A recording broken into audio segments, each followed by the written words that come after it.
ಈಗ ಫೈನಾನ್ಸ್ ಕತೆ ಏನಾಗುತ್ತೆ, ಕೊಡೋವಾಗ ದೇವರು, ವಾಪಸ್ ಕೇಳೋವಾಗ ದೆವ್ವ. ಬಡ್ಡಿ ಕಟ್ತಾ ಇಲ್ವ ಸುಮ್ಮನೆ ಇರು ಅಂತಾರೆ, ದೆವ್ವ ಆಗೋಗ್ಬಿಡ್ತೀವಿ ನಾವು.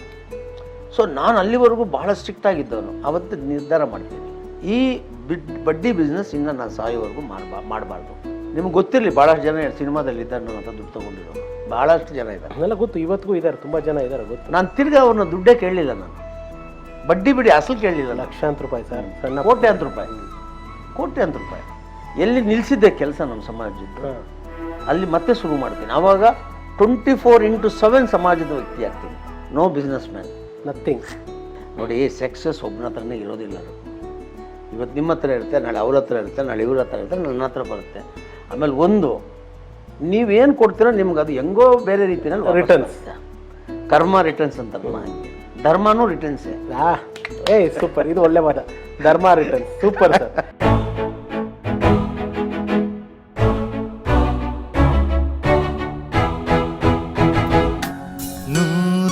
ನೂರೊಂದು ನೆನಪು. ಬಟ್ ನಿಮ್ಮ ಫ್ಯಾನ್ ಅಂತಲ್ಲ ಸರ್, ಡಾಕ್ಟರ್ ಯಾರೋ ನಿಮಗೆ? ಅನಂತೇಶ್ವರ್ ಅಂತ ಈಗಲೂ ಇದ್ದಾರೆ, ಮಣಿಪಾಲಲ್ಲಿ ಇರ್ತಾರೆ. ಅವರ ತಂದೆ ತಾಯಿ ನನಗೆ ಭಾಳ ದೊಡ್ಡ ಫ್ಯಾನ್. ಡಾಕ್ಟರ್ ತಂದೆ ತಾಯಿ. ಅವ್ರಿಗೆ ನನಗೆ ಆಕ್ಸಿಡೆಂಟ್ ಆಗಿ ಮುಖ ಎಲ್ಲ, ನನ್ನ ಫೋಟೋ ನೋಡಿ, ನನ್ನ ಫೋಟೋ ಇರೋದು ಆ ಥರ, ಅದು ನನ್ನ ರಿಯಲ್ ಫೇಸು. ಆದರೆ ಇದು ಏನಾಗುತ್ತೆ ಅಂದರೆ, ಇದು ಸೀಳ್ಬಿಡುತ್ತೆ ಹಿಂಗೆ. ಇದೆಲ್ಲ ಪ್ಲಾಸ್ಟಿಕ್ ಸರ್ಜರಿ ಆದಮೇಲೆ ನಾನು ಕಾಣ್ತಾ ಇರೋದು ನಿಮಗೆ. ಈ ಹಲ್ಲುಗಳೆಲ್ಲ ಈ ಕಡಲೆಕಾಯಿ ಬೀಜ ಥರ ಉದುರೋಗ್ಬಿಡ್ತವೆ. ಅದೆಲ್ಲ ಹಂಗೆ ಅಲ್ಲಿ ಅನಂತೇಶ್ವರ ಡಾಕ್ಟರ್ ಬಾಳಿಗಾರಲ್ಲ ನನಗೆ ಜೀವ ಕೊಟ್ಟವರು. ಆಮೇಲೆ ಆ ನರ್ಸ್ಗಳ ಸೇವೆನೂ ನೀವು ಮರೆಯಲ್ಲ ಅಂತ? ಇಲ್ಲಪ್ಪ, ನನಗೆ ಒಂದು ಸಾರಿ ಏನಾಗುತ್ತೆ, ಅದೇ ಇದಕ್ಕೆ ಯಾಕೆ ಬಂದೆ ಅನ್ನೋದಕ್ಕೆ ನಾನು ಕಾರಣ ಹೇಳೋದು. ನನಗೆ ನೆನಪು ಬರ್ತದೆ ಏನಾಗಿದೆ ಅಂತ ಹೇಳ್ತೀನಿ. ಆವಾಗ ಎಲ್ಲರೂ ಬಂದು, ಡಾಕ್ಟ್ರು ಬಂದು, ನಮ್ಮ ಮೈಂಡ್ ಕೆಟ್ಟೋಗಿರ್ತದೆ ಅಂತ ನನಗೆಲ್ಲ ಹೇಳ್ತಾರೆ. ಇಲ್ಲ, ನೀವು ಧೈರ್ಯವಾಗಿರ್ಬೇಕು ಅಂತ. ನಾನು ಏನಾಯ್ತು ಹೇಳೋ ಮರಯ್ಯ, ನನಗೆಲ್ಲ ಇದಾಗುತ್ತೆ, ಆಕ್ಸಿಡೆಂಟ್ ಆಯಿತಾ ಅಂತೇಳಿ. ಆಕ್ಸಿಡೆಂಟ್ ಆಯಿತು, ನೀವು ಆರಾಮಿದ್ದೀರಾ ಈಗ? ಆಯ್ತು ಸರ್, ಅವರಿಬ್ಬರಲ್ಲಿ ಅಂತೀನಿ. ನಿಮಗೆ ಎಲ್ಲ ಅಲ್ವ, ಮತ್ತೆ ನನ್ನ ಜೊತೆಲಿ ಇದ್ದಾರೆ, ಎಲ್ಲಿ ಇಲ್ಲ ಅವ್ರು ಇದ್ದಾರೆ ಅಂತೀನಿ. ಇದ್ದಾರೆ ಅಂತ ಸುಳ್ಳು ಹೇಳ್ತಾರೆ ನನಗೆ. ಆಮೇಲೆ ಹೇಳ್ತಾರೆ ಸಿತ್ತಿರೋಗ್ಬಿಟ್ರು ಅಂತ, ನಮ್ಮಲ್ಲಿ ಹೇಳ್ತಾರೆ, ಗೊತ್ತಾಗ್ಬಿಡ್ತದೆ ನನಗೆ ಒಂದು ದಿವಸದಲ್ಲಿ. ಆಮೇಲೆ ರಿಯಾಲಿಟಿ ಏನು ಅಂತ ನನಗೆ ನನ್ನ ಮೈಂಡ್ ಚೆನ್ನಾಗಿದೆ, ನನ್ನ ಕೈ ಕಾಲುಗಳೇನೂ ಆಗಿಲ್ಲ. ಒಂದು ವೇಳೆ ಈ ಕಾಲನೇನಾದ್ರು ಹಿಂಗಿಲಿ ಇರ್ತದೆ, 2 ಕಾಲು ಹುಡ್ಕೊಳ್ತಾರೆ, ಅದೆಲ್ಲ ಇದೆ. ಅಚಾನಕವಾಗಿ ವಿಶ್ವಕರ್ಮ ಉಳಿಸ್ತಾ ಅಂತ ಕೊನೆಗೆ ನಾನು ತೀರ್ಮಾನ ಮಾಡ್ತೀನಿ, ಇರಲಿ. ಅವಾಗ ಏನಾಗ್ತದೆ, ನನಗೆ ಅನ್ನಿಸ್ದಾಗ ಒಬ್ಬೊಬ್ಬರು ನನಗೆ ಬಾಯೆಲ್ಲ ಹೊಲ್ದು ಬಿಡ್ತಾರೆ. ಇದು ಎಂಥ ನೋವು ಅಂದರೆ ನಿಮಗೆ ಗೊತ್ತಾಗಲ್ಲ. ಇವೆಲ್ಲ ಹೊಲ್ದು ಬಿಡ್ತಾರೆ, ಇಲ್ಲಿ ಮಾತ್ರ ಕೊಡ್ತಾರೆ, ಈ ಹೋಲ್ ಮಾಡಿಬಿಟ್ಟು. ಕಣ್ಣು ಡ್ಯಾಮೇಜ್ ಆಗಿಬಿಡ್ತದೆ ನನಗೆ, ಕಿವಿ ಡ್ಯಾಮೇಜ್ ಆಗಿಬಿಡ್ತದೆ, ಹಲ್ಲು ಡ್ಯಾಮೇಜ್ ಆಗಿಬಿಡ್ತದೆ, ನಾಲ್ಗೆ ಡ್ಯಾಮೇಜ್ ಆಗಿಬಿಡುತ್ತೆ. ನಾಲ್ಗೆಗೂ ಮತ್ತು ಈ ನಾಲ್ಗೆ ಕೆಳಗಡೆ ಈ ಜಾವ್ಗೆ ಏನು ಮಾಡ್ತಾರೆ, ಎಲ್ಲ ಸೇರಿಸಿ ಕಟ್ಟಿಬಿಡ್ತಾರೆ. ನಾಲ್ಗೆ ಹೋಗಿ ಮಾಂಸ ಕಂಟ್ಕೊಂಡ್ಬಿಡುತ್ತೆ. ಇದೆಲ್ಲ ವೆರೈಟಿ ನೋವುಗಳು ನಮಗೆ ಹಂಗಾಗಿರುತ್ತೆ. ಬರೀ ಇಲ್ಲಿ ಮಾತ್ರ ಕೊಡ್ತಾ ಇರ್ತಾರೆ. ಅಂದರೆ ಎಷ್ಟು ಸರಿ ಮಾತಾಡೋಕ್ಕಾಗ್ತಿರ್ಲಿಲ್ಲ ಸರ್? ನಾನು 6 ತಿಂಗಳು ಮಾತಾಡಿಲ್ಲ. ಮಾತೇ ಬಂದಿಲ್ಲ ಅಂತ, ಮಾತಾಡೋಕ್ಕಲ್ಲ, ಮಾತು ಬಂದಿಲ್ಲ. ಇದು ಕ್ಲಿಪ್ ಹಾಕ್ಬಿಟ್ರಲ್ಲ, ಈ ಎಲ್ಲ ಕಚ್ಕೊಂಡ್ಬಿಡ್ತದೆ. ಇವ್ರೆ ಜಾಮ್ ಓಪನ್ ಆಗಲ್ಲ, ನಿಮಗೆ ಓಪನ್ ಆಗೋಲ್ಲ. ಆವಾಗ ಮಣಿಪಾಲ್ ಅವ್ರು ಚೆನ್ನಾಗಿ ನೋಡ್ಕೋತಾರೆ ನಾನು. ಆಮೇಲೆ ಕೇಳ್ತೀನಿ, ನನಗೆ ದುಡ್ಡಿಗೇನು ಕಡಿಮೆ ಇರೋಲ್ಲ. ನನಗೊಬ್ಬರು ಕಿವಿನಲ್ಲಿ ಬಂದು ಹೇಳ್ತಾರೆ, ಈ ಥರ ಭಾಳ ಜನ ನೀವು ಸತ್ತೋಗಿದ್ದನ್ನು ಭಾಳ ಸಂತೋಷ ಅನುಭವಿಸಿದ್ದಾರೆ ಅಂತ ಕೆಲವ್ರು ಹೆಸರು ಹೇಳ್ತಾರೆ. ಅದು ಈಗ ಬೇಡ, ನನಗೆ ಗೊತ್ತು, ಅದು ನಮ್ಗೆ ಹೆಸರು ಗೊತ್ತು, ಬೇಡ. ಅದು ಆವಾಗ ಏನಾಯಿತು, ಅಪ್ರಸ್ತುತ. ನಾನು ಒಂದು ತೀರ್ಮಾನ ಮಾಡ್ತೀನಿ, ಯಾವ ವೃತ್ತಿ ನಿಮ್ಮ ಸಾವನ್ನು ಬಯಸುತ್ತೆ, ಯಾವ ಕೆಲಸ ನಿಮ್ಮ ಸಾವನ್ನು ಬಯಸುತ್ತೆ, ಆ ಕೆಲಸ ಮಾಡಬಾರ್ದು ಅಂತ. ನಮ್ಮ ಸಾವನ್ನು ಬಯಸೋ ಅಂಥ ಕೆಲಸ ಮಾಡಿ ನಾವು ಬದುಕೋತಾನೆ ಹೇಗೆ? ಈಗ ಫೈನಾನ್ಸ್ ಕತೆ ಏನಾಗುತ್ತೆ, ಕೊಡೋವಾಗ ದೇವರು, ವಾಪಸ್ ಕೇಳೋವಾಗ ದೆವ್ವ. ಹೌದಲ್ಲ? ಕೊಡೋವಾಗ ದೇವರು, ನೀವೇ ಇಂದ್ರ ಚಂದ್ರ ಎಲ್ಲ ನಮ್ಮ ದುಡ್ಡು ವಾಪಸ್ ಕೊಡ್ರಿ ಅಂತ ಕೇಳಿ ಒಂದು 6 ತಿಂಗಳು ಬಡ್ಡಿ ಕಟ್ಟಿದ ಮೇಲೆ, ಬಡ್ಡಿ ಕಟ್ತಾ ಇಲ್ವ ಸುಮ್ಮನೆ ಇರು ಅಂತಾರೆ, ದೆವ್ವ ಆಗೋಗ್ಬಿಡ್ತೀವಿ ನಾವು. ಸೊ ನಾನು ಅಲ್ಲಿವರೆಗೂ ಭಾಳ ಸ್ಟ್ರಿಕ್ಟ್ ಆಗಿದ್ದವನು. ಅವತ್ತು ನಿರ್ಧಾರ ಮಾಡ್ತೀನಿ. ಯಾಕೆ ನಿರ್ಧಾರ ಮಾಡ್ತೀನಿ ಅಂದರೆ, ನನ್ನ ಮೈ ಮೇಲೆ ಒಂದು ಬಟ್ಟೆ ಇರೋಲ್ಲ, ನನಗೆ ಸ್ನಾನ ಮಾಡಿಸ್ತಾರೆ ಸಿಸ್ಟರ್ಸ್. ನನ್ನ ತಾಯಿ ನೋಡ್ದಂಗೆ ನೋಡ್ತೀನಿ ಅವ್ರನ್ನ. ನನ್ನೆಲ್ಲ ಬಾಡಿನ ಅವ್ರು ಕ್ಲೀನ್ ಮಾಡ್ತಾರೆ ರೀ. ನೀವು ಯೋಚನೆ ಮಾಡಿ, ಒಬ್ಬ ಗಂಡಸು ಬಾಡಿನ ಒಂದು ಮಗು ಥರ ನನ್ನ ಟ್ರೀಟ್ ಮಾಡ್ತಾರೆ. ಒಂದು ಸ್ಟೇಜಲ್ಲಿ ಇದ್ದಾಗ ನನ್ನ ಸಾವನ್ನ ಬಯಸ್ತಾರೆ ಅಂದಾಗ ನಾನು ಮಾಡೋ ವೃತ್ತಿ ಚೆನ್ನಾಗಿಲ್ಲ ಅಂತ ತಾನೇ ನನಗೆ ಅನ್ನಿಸ್ಬೇಕು. ಆವಾಗ ನಾನು ತೀರ್ಮಾನ ತಗೋತೀನಿ, ಈ ಬಡ್ಡಿ ಬಿಸ್ನೆಸ್ ಇನ್ನು ನಾನು ಸಾಯೋವರೆಗೂ ಮಾಡಬಾರ್ದು. ಡಿಸೈಡೆಡ್. ಅಲ್ಲೇ ನಿಮ್ಗೆ ಗೊತ್ತಿರಲಿ, ಭಾಳಷ್ಟು ಜನ ಸಿನಿಮಾದಲ್ಲಿ ಇದ್ದಾರೆ ನನ್ನ ಹತ್ರ ದುಡ್ಡು ತೊಗೊಂಡಿರೋರು, ಭಾಳಷ್ಟು ಜನ ಇದ್ದಾರೆ. ಅದೆಲ್ಲ ಗೊತ್ತು, ಇವತ್ತಿಗೂ ಇದ್ದಾರೆ, ತುಂಬ ಜನ ಇದ್ದಾರೆ ಗೊತ್ತು. ನಾನು ತಿರ್ಗಿ ಅವ್ರನ್ನ ದುಡ್ಡೇ ಕೇಳಲಿಲ್ಲ, ನಾನು ಬಡ್ಡಿ ಬಿಡಿ ಅಸಲು ಕೇಳಲಿಲ್ಲ. ಲಕ್ಷಾಂತರ ರೂಪಾಯಿ ಸರ್, ಸಣ್ಣ ಕೋಟ್ಯಾಂತರ ರೂಪಾಯಿ. ಇವಾಗ ಸಿಗ್ತಾರೆ ಸರ್? ಯಾವಾಗ ಸಿಕ್ಕಲ್ಲ, ಸಿಗ್ತಾರೆ, ಅವರಿಗೆ ಮುಖ ಇರಲ್ಲ ನನ್ನ ಹತ್ರ ಮಾತ್ರ. ನಾನು ಅದೆಲ್ಲ ಮರ್ತ್ಬಿಟ್ಟಿರ್ತೀನಿ, ಬಿಟ್ಬಿಡಪ್ಪ ಅಂತೀನಿ. ಅವ್ರ ಋಣ ಇತ್ತೇನೋ ನನ್ನ ಮೇಲೆ ಅಂತ ಅನ್ಕೋತೀನಿ. ಆಮೇಲೆ ಉಳಿಸಿದಾನಲ್ಲ ದೇವರು, ಅದರಿಂದ ಅವನು ಅಂತಾರೆ, ಅದೊಂದು ನಿರ್ಧಾರ ತಗೋತೀನಿ. ಆಮೇಲೆ ಇದನ್ನೆಲ್ಲ ತಿರುಗಿಸಿ ನನ್ನ ಜೀವನ ಪೂರ್ತಿ ನಾನು ವಿಮರ್ಶೆ ಮಾಡ್ಕೋತೀನಿ. ವಿಮರ್ಶೆ ಮಾಡಿಕೊಂಡಾಗ ನನಗೆ ಅನಿಸೋದು ಒಂದೇ, ನನ್ನನ್ನು ವ್ಯಾಪಾರ ಮಾಡೋಕ್ಕೋಸ್ಕರ ದೇವರು ಉಳಿಸ್ಲಿಲ್ಲ, ಮತ್ತು ಯಾವುದೋ ಸಾಧನೆಗೆ ಮಾಡಲಿಲ್ಲ. ಈ ಸಮಾಜದ ಕೆಲಸಕ್ಕೆ ಹೋಗುವಾಗ ಮತ್ತೆ ನನ್ನನ್ನು ಬದುಕಿಸಿದ್ದಾನೆ ಅಂದರೆ ವಿಶ್ವಕರ್ಮನೇ ಮಾಡಿದ.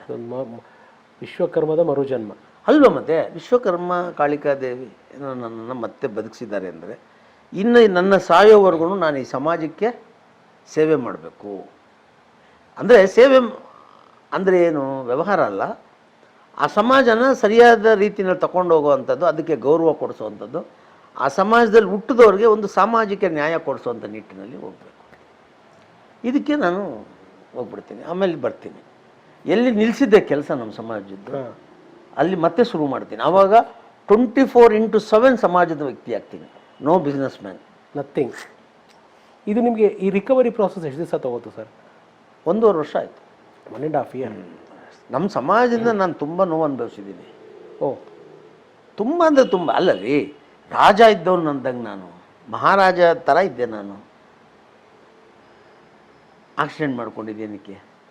ನನ್ನ ವ್ಯವಹಾರಕ್ಕೆ ಹೋಗಿ ಮಾಡ್ಕೊಂಡ, ಸಿನಿಮಾಗೆ ಹೋಗಿ ಮಾಡ್ಕೊಂಡ್ರೆ? ಇಲ್ಲಲ್ಲ, ಸಮಾಜದ ಕೆಲಸಕ್ಕೆ ಹೋಗಿ ಮಾಡಿಕೊಂಡೆ. ಇವ್ರಿಗೋಸ್ಕರ ನಾನು ನನ್ನ ಆಯಸ್ಸನ್ನು ಕೊಟ್ಟೆ. ದೊಡ್ಡ ಮಾತು ಸರ್. ಇವ್ರಿಗೋಸ್ಕರ ನನ್ನ ಹೆಂಡತಿ ಮಕ್ಕಳನ್ನ ಬಿಟ್ಟೆ. ನನ್ನ ಮಕ್ಕಳನ್ನ ಸರಿಯಾಗಿ ನೋಡ್ಕೊಂಡಿಲ್ಲ ನಾನು. ಆ ಬೆಳವಣಿಗೆ ನೋಡೋಕ್ಕಾಗಿಲ್ಲ. ಎಲ್ಲಿ ನೋಡಿದೆ ನಾನು? 24 ಗಂಟೆ ನನ್ನ ಹೆಂಡತಿ ಇವತ್ತು ಹೇಳ್ತಾಳೆ, ನೀವು ನನ್ನ ಮಕ್ಕಳು ಚಿಕ್ಕವರಾಗಿದ್ದಾಗ ನೀವು ಅವ್ನ ಎತ್ತು ಮುದ್ದಾಡಲಿಲ್ಲ, ನೀವು ಸಮಾಜ ಅಂತ ಹೋದ್ರಿ ಅಂತ ಹೇಳ್ತಾಳೆ ಇವತ್ತಿಗೂ ಕೂಡ. ಅಲ್ಲ, ಇದೆಲ್ಲನೂ ಯಾಕೆ ಮರಿತೀನಿ ಅಂದರೆ, ದೇವರು ಏನೋ ಒಂದು ನನಗೆ ಅಂತ ಒಂದು ಕೆಲಸ ವಹಿಸಿದ್ದಾನೆ ಅಂತ ನಾನು ಸಮಾಜದ ಕೆಲಸವನ್ನು ದೇವರ ಕೆಲಸ ಅಂತ ಮಾಡ್ತೀನಿ. ಇದೆ, ಅದಕ್ಕೋಸ್ಕರ ನಾನು ನಮ್ಮ ಸಮಾಜಕ್ಕೆ ಹೋಗೋದು. ಇವತ್ತು ಈ ಸಮಾಜಕ್ಕೆ ಎಷ್ಟು ಗೌರವ ಕೊಡಿಸ್ಬೇಕೋ ಕೊಡಿಸಿದ್ದೀನಿ ನನ್ನ ಕೈನಲ್ಲಾಗಿ.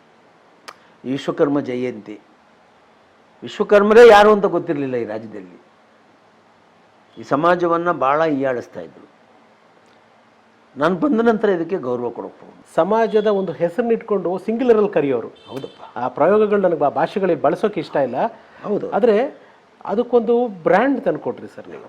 ಅದು ಬಹುಶಃ ನಮಗೊಂದು ಸ್ವಾರ್ಥ ಏನು ಗೊತ್ತಾ ಸರ್ ಅದರಲ್ಲಿ? ನೀವು ಆ ಬ್ರ್ಯಾಂಡ್ ತಂದುಕೊಡೋದಕ್ಕೆ ಕಾರಣ ನಮ್ಮ ಸಿನಿಮಾ ನಂಬಕ್ಕಿರುತ್ತಾರೆ ಸರ್, ಅದರಿಂದನೇ ಸರ್. ನಾವು ಹಂಗಾಗಿ ನಿಮ್ಮ ಮೇಲೆ ನಮಗೊಂದು ಹೆಮ್ಮೆ ಜಾಸ್ತಿ. ಇವತ್ತು ವಿಶ್ವಕರ್ಮ ಕಮ್ಯುನಿಟಿಗೆ ಒಂದು ಗೌರವ, ಒಂದು ಗುರುತು, ಒಂದು ಸಮಾಜದಲ್ಲಿ ಒಂದು ಇದಾಗೋದಕ್ಕೆ ನಮ್ಮ ನಂಜುಂಡಿಯವ್ರ ಕಾರಣ. ನಂಜುಂಡಿಯವರು ಒಬ್ಬ ಸತ್ಯಣ್ಣನಾಗಿ, ಮಗದೊಂದಾಗಿ ಜನಗಳ ಮನೆ ಮಾತಾಗಿದ್ದು ನಮ್ಮ ಮಾಧ್ಯಮದ ಮೂಲಕ, ಅಂದರೆ ಸಿನಿಮಾ TV ಮಾಧ್ಯಮದ ಮೂಲಕ.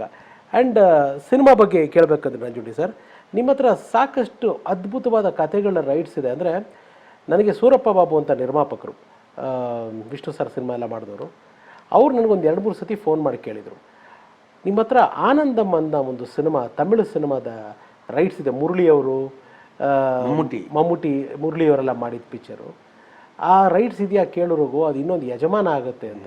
ಅಂದರೆ ನಾನು ಹೇಳೋದು, ಇವತ್ತು ಕನ್ನಡ ಚಿತ್ರರಂಗದಲ್ಲಿ ದಾಖಲೆ ಬರೆದಂಥ ಸಿನಿಮಾ ಕನಸುಗಾರ, ಆ ರೈಟ್ಸ್ನು ಕೂಡ ನೀವೇ ಕೊಟ್ಟಿರೋದು. ಸಾರಾ ಗೋವಿಂದಿಗೆ ಅದು ಎಲ್ಲೂ ನೀವು ಪ್ರಚಾರಕ್ಕೂ ತೊಗೊಂಡಿಲ್ಲ, ಅದು ಎಲ್ಲೂ ಬಂದೂ ಇಲ್ಲ. ಯಾಕೆಂದರೆ ಇವತ್ತು ನನಗೆ ಆ ವಿಷಯ ಗೊತ್ತಿರೋದು ನಾನು ಪ್ರಸ್ತಾಪಿಸ್ತಾ ಇದ್ದೀನಿ.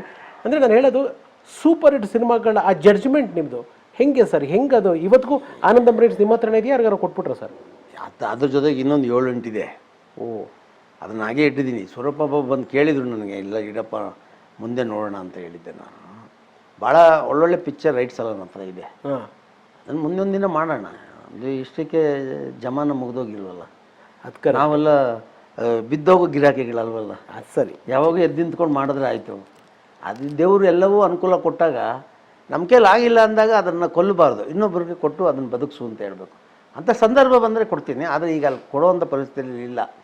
ಏನಾದರೂ ಅದು ಒಳ್ಳೆ ಕಥೆ ಇದೆ ಅದರಲ್ಲಿ, ಆ ಥರದ್ದೊಂದು 4-5 ಸಿನಿಮಾಗಳಿದೆ. ಅಲ್ಲ, ನಾನು ಕೇಳಿದ ನನ್ನ ಪ್ರಶ್ನೆ ನಿಮ್ಮ ಜಡ್ಜ್ಮೆಂಟು ಸರ್. ಈಗ ದಿನ ಬೆಳಗ್ಗೆ ನೀವು ಬಿರಿಯಾನಿ ಮಾಡ್ತಾ ಇದ್ದರೆ ಬಿರಿಯಾನಿ ನಿಮ್ಗೆ ಹೊಸದಲ್ಲ. ದಿನ ಬೆಳಗ್ಗೆ ನಾನು ಯಾವುದೇ ಕೂತ್ಕೊಂಡ್ರು ಇರೋದು ಈ ತಮಿಳಲ್ಲಿ ಎಷ್ಟು ಸಿನಿಮಾ ಬರ್ತದೆ ಆ ಟೈಮ್ನಲ್ಲಿ ಫಸ್ಟು ಪ್ರೇಕ್ಷಕ ನಾನೇ. ಅವಾಗೇನು ಮಾಡೋರು, ನನ್ನ ಕರ್ಕೊಂಡೋಗಿ ಸಿಂಗಲ್ ಆಗಿ ಸ್ಕ್ರೀನ್ ಮಾಡಿ ತೋರಿಸ್ತಾ ಇದ್ದವರು. ಈಚೆ ಬಂದಾಗ ಮಾರ್ಕೆಟಲ್ಲಿ ಅದು ಏರಿಳಿತಲ್ಲ, ನಾವು ಜಡ್ಜ್ಮೆಂಟ್ ಮಾಡಿಬಿಡ್ತಾ ಇದ್ವಿ. ಅದನ್ನು ಮೀರಿ ಸಕ್ಸಸ್ ಬರೋದು ದೈವಾನುಗ್ರಹ.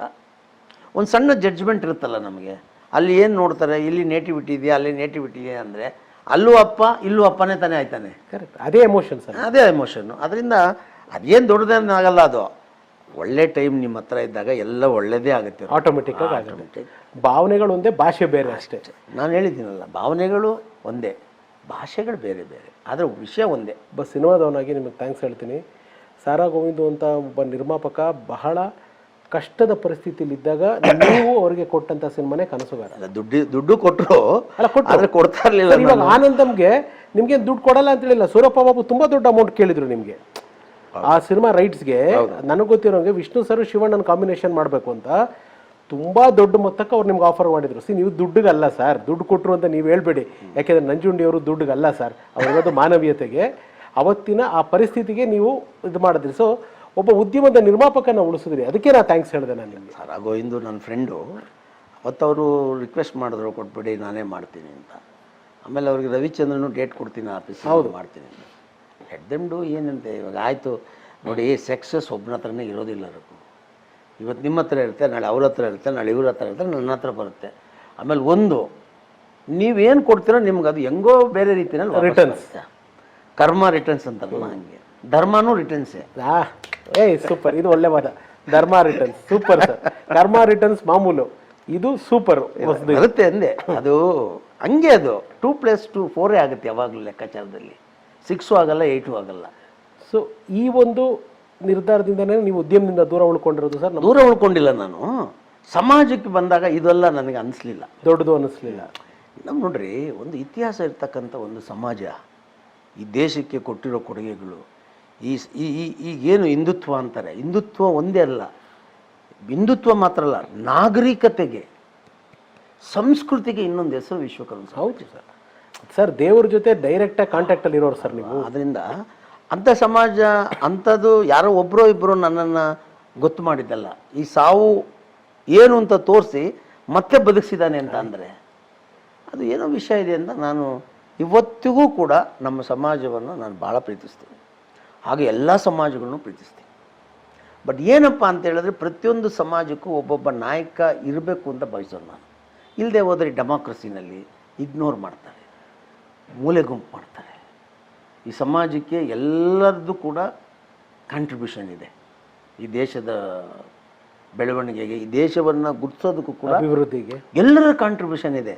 ಆದರೆ ಡೆಮಾಕ್ರಸಿನಲ್ಲಿ ಏನಾಗುತ್ತೆ ಅಂತ ಹೇಳಿದ್ರೆ, ಈ ಹೋರಾಟದ ಮೂಲಕ ನಾಯಕರುಗಳು ಬರಬೇಕು, ಆ ಸಮಾಜವನ್ನು ಇಟ್ಕೊಂಡು ಆ ಸಮಾಜದಲ್ಲಿರುವಂಥ ವಿಷಯಗಳನ್ನು ಈಚೆಗೆ ತಂದು ಅದನ್ನು ಶಾಶ್ವತವಾದಂಥ ಒಂದು ನಿಟ್ಟಿನಲ್ಲಿ ಇಡಬೇಕು.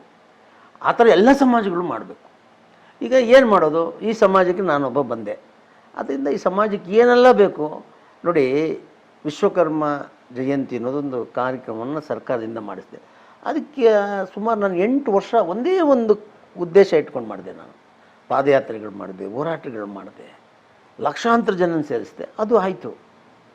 ಅಮರಶಿಲ್ಪಿ ಜಕಣಾಚಾರ್ಯನೇ ಒಬ್ಬ ಮನುಷ್ಯನೇ ಅಲ್ಲ ಅಂದ್ಬಿಟ್ರು, ಅವನೊಬ್ಬ ದಂತಕಥೆ ಅಂದ್ಬಿಟ್ರು. ಅದನ್ನು ಸುಳ್ಳು ಅಂತೇಳಿ ಅದನ್ನು ಪ್ರೂವ್ ಮಾಡೋಕ್ಕೆ 7 ವರ್ಷ ಮಾಡಿದೆ. ಇದೆಲ್ಲ ಆಯಸ್ಸನ್ನು ಕೊಟ್ಟು ಮಾಡಿಕೊಂಡಿರುವಂಥ ಕಾರ್ಯಕ್ರಮಗಳು. ಸರ್ಕಾರಗಳು ಬಂದು, ಬನ್ನಿ ನಂಜುಂಡಿಯವರೇ, ನಿಮ್ಮ ಈ ಸಮಾಜ ಇಷ್ಟೆಲ್ಲ ಕೊಡುಗೆಗಳು ಕೊಟ್ಟಿದೆ ತಗೊಳ್ಳಿ ಅಂತ ಯಾರೂ ಕೊಟ್ಟಿಲ್ಲ ನನಗೆ. ಎಲ್ಲವನ್ನು ಬೆವರಲ್ಲ, ರಕ್ತವನ್ನು ಬಸಿದು ಈ ಸಮಾಜ ಗೌರವ ತಂದಿದ್ದೇನೆ ನಾನು.